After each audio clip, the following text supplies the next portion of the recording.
Hi guys, welcome to another episode of 2 Weeks at a Time, which is my life as a filmmaker here in the UK, what I've been up to and the lessons that I've learned.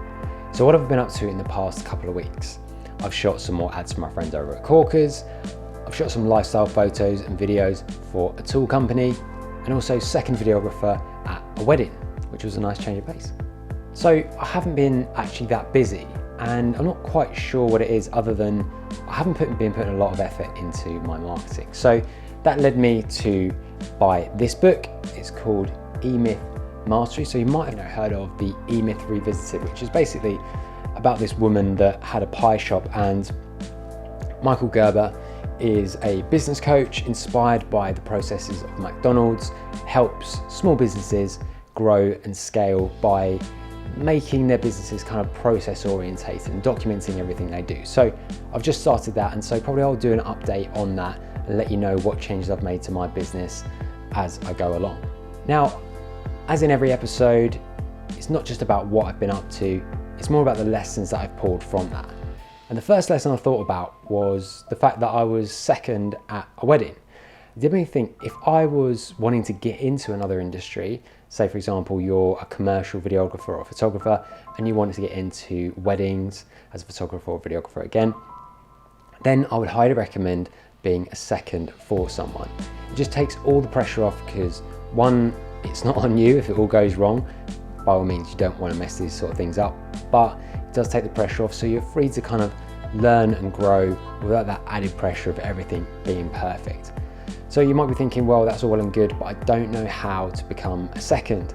So what you can do, if you watch my previous video, I spoke about renting out your gear. That's a good way to network and meet local professionals. Also, you can join Facebook groups that are needing seconds. There's loads of Facebook groups, and at the time when I thought I wanted to get into weddings, I actually signed up for that, although I never got any bookings for that. But I'm sure if you're interested in that sort of thing, you would push it a bit harder than I did. And the other way is just to reach out to local filmmakers, photographers that you enjoy their work, they inspire you. Just send them a message on Instagram, just DM them, email them via their website, and just ask if you can come along, even if it's unpaid, just to get that experience. I think it's well worth it. Go out there, give it a shot. Either, like I say, contact local videographers and photographers that inspire you, rent out your gear and meet other local professionals, or find a Facebook group where you can connect with others. The other lesson comes from the wedding that I shot as well, and it's never rely on anything that you haven't tested before. So with speeches and the ceremony and things like that, generally will be a PA system, and if there's a DJ or something like that, that is the best time because they know a lot about audio and they can supply you with a clean feed. However, most of the time it would just be the venue and they've not really got a clue what they've got, especially supplying an external feed to your recorder. So thankfully my audio recorder was just the backup, and when they announced the couple into the room, I set up my audio recorder and recorded that perfectly. I didn't overcook it, because that's the other thing that is hard. You've got to try and test and gauge where the levels are going to be before someone's spoken on a mic like that. So I would always recommend to set it low rather than have it peak and distort. You can always boost it up and reduce the noise if possible, but that's not the main lesson. The main lesson is don't try something that's untested. Now, I thought I'd be clever in the speeches and plug my Rode wireless video mic goes, one into the PA system, and then put the next one into my H4n recorder, and then listen to it remotely because I wasn't near the PA system where I had to film. But because I hadn't tested this solution, it didn't work. I couldn't hear anything through my audio recorder, so I had to pull all the recordings out and then put the mic quickly on the table as a backup. Like I say, it was a backup because there was an audio recorder on the mic. However, it did make me look like I didn't know what I was doing.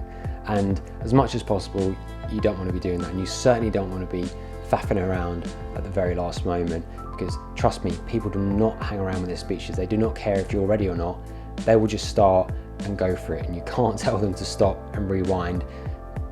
Well, you could, I suppose, but it's just not cricket in that respect. So what I would say is test thoroughly. If you're going to go to a wedding, get there with plenty of time, and whilst you've got some downtime, test the PA system while the room's empty, while there's no guests in there, just yourself and a second, or even the person from the venue. just get them to help you test the PA system, because trust me, the audio is so much better when it's coming directly into your recorder from the PA system rather than just, you know, an external mic on the table or, you know, in their microphone or on their pocket even. So that was a lesson, and that goes for anything. Obviously, it's not just audio. Test before you do anything on a major shoot. So those are my lessons. That's what I learned in the past 2 weeks and what I've been up to. Hopefully you enjoyed that, and I will see you in the next episode of 2 Weeks at a Time.